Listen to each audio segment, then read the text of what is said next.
Mr. President, will you use U.S. military assets to in any way intercept Mr. Snowden should he at some point in the future leave Russia to try to find safe passage in another country? Have you spoken to President Xi of China, President Putin about this personally? And if not, why not? I have not called President Xi personally or President Putin personally, and the reason is because, number one, I shouldn't have to.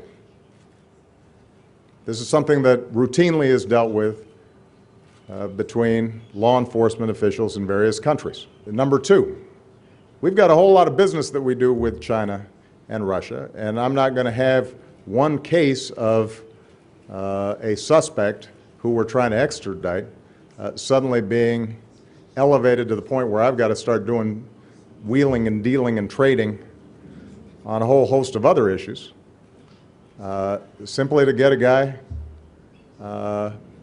extradited so that he can face the justice system here in the United States. But let me, one last thing, because you asked a final question.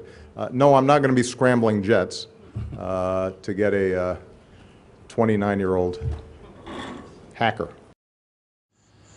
Scott, we also asked the president whether he believed that all the damage Snowden can do had already been done. Mr. Obama said not all of the documents in Snowden's possession had been released, and that there was no way of knowing what he may try to, quote, dribble out here and there. Major Garrett traveling with the president in Africa. Thank you, Major.